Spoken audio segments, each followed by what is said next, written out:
for the women's competition. Margaret Ulett leads Carol Ulrich 28.65 to 27.425, a difference of 1.225. Very tough to do with one rotation remaining. Now, the men have two apparatus remaining. Kyle Asano still trails Jorge Garcia, but it's very close at 0.75, and with two rotations left, that's an attainable goal.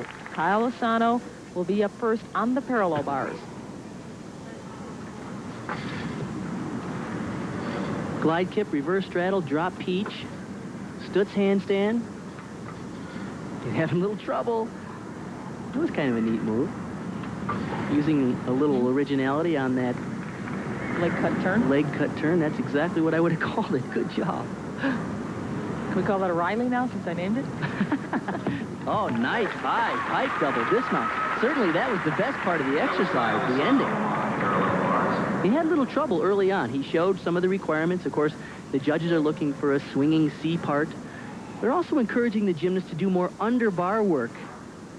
He does a glide kip reverse straddle. This is a peach. Peach to a handstand. That is an underbar requirement. The judges need to see an element of at least B value, the medium range value, that goes to or from a hang. And right here, he does that leg cut turn, which I guess if he competes internationally, we'll have to call an Asano. This dismount was great. Really nice high and really flips over easily on a pike double back. Over-rotates it a little. That's tough. The score he received for that performance on the parallel bars was 9.20. Again, he trails by 0.75. So let's see what Jorge Garcia can do on the parallel bars. Garcia's going to mount on the end as well. There's a glide. Swing to a handstand. All right. It's a nice element. See, he's really doing a lot of underbar work. As I mentioned, the judges are encouraging this as he shows some really interesting work on a giant reverse hex, giant. Now, he's having trouble with some of the easier elements, as we saw him have problems earlier. He can do a lot of big tricks. He's done 5 now major underswinging elements, which is a nice, unique way of approaching the parallel bars, although it was a really one-sided routine because all of his difficulty came from one style of skill, all underbar giant swing elements. He needs to show a more well-rounded exercise. Here, I guess you can see why he had trouble. He did a reverse stutz to a straddle cut. He was having trouble there. So what does he do? He kicks right back into his forte, which is the giant swing elements. You can see here, he does a giant down to a front uprise to the end, swing back, and a giant to a tuck double back. So it's a really interesting idea. I think he needs to show a more well-rounded exercise. I believe the judges agreed with you. Now this is going to make the scoring very interesting because Jorge Garcia received an 8.15 for that routine. Remember, Kyle Asano received a 9.20 and was trailing by 0.75. Going into the high bar, these two gymnasts are very, very close. But right now, let's move to the final event for the women. And you are looking at Carol Ulrich on the floor exercise.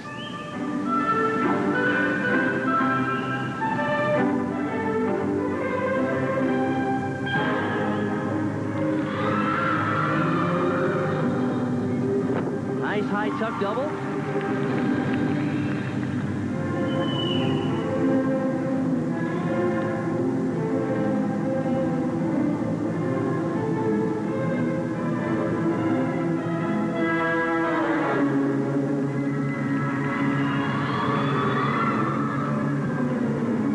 Double full punch front. Oh, a little short.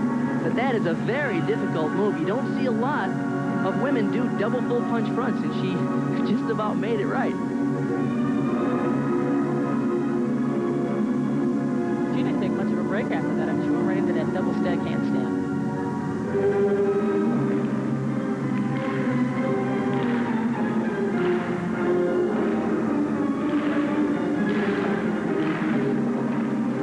Carol Ulrich from Broomfield, Colorado.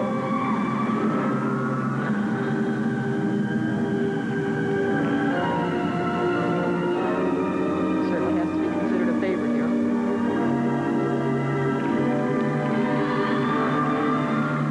last run. Double full.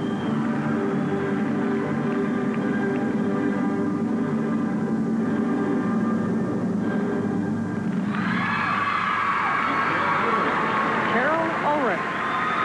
Nice finish. Strong tumbler, too. She does a really high tuck double back. She actually opens up just a little early. You'll see she has to take a step forward, but she is airborne.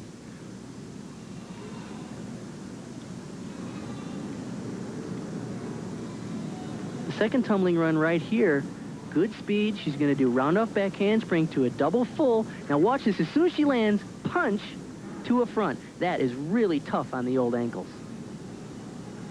And it was a little bit low, but she pulled it out. Her last tumbling run, a double full. A little low there, you can tell she was running out of juice, but she did a good job at pulling the landing around and making a very strong finish. And the score that the judges gave her for that routine, 9.25 for Carol Ulrich on the floor exercise. Her opponent, Margaret Ulett, will face Brandy Johnson in the next rotation. Brandy Johnson, of course, the winner of program number 1, in case you did not see that.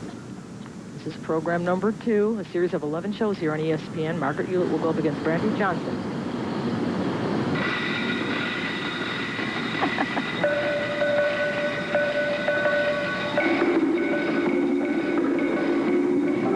A rather percussive beginning.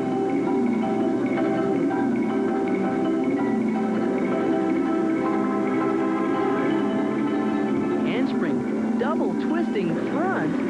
That was really unique. I've never seen that before.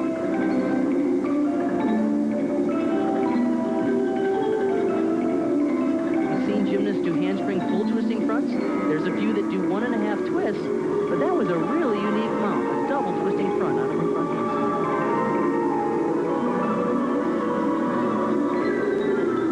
handspring. Front step out through to a full. Show more difficulty in that middle tumbling run. Although it was clean, the judges are really looking for the high-flying double flips or triple twists. Do you think it was strategy on her part?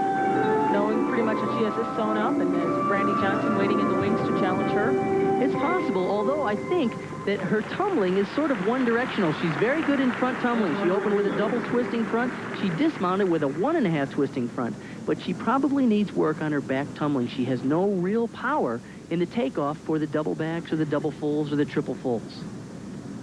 This, by the way, is the final. Watch this move here. This is really great, though, I have to admit. Handspring front, double twist, and she pulls it right around to a front head spring. She'll get points back for originality because that is really interesting stuff. Now right here, she's going to do front step out. She's a little low through this move. Round off back handspring full. She could beat that up if she could at least do a double full on that room and get more difficulty points back from the judges. Her score outdistances Carol Ulrich 9.6 to 9.25. Margaret Ulett will advance.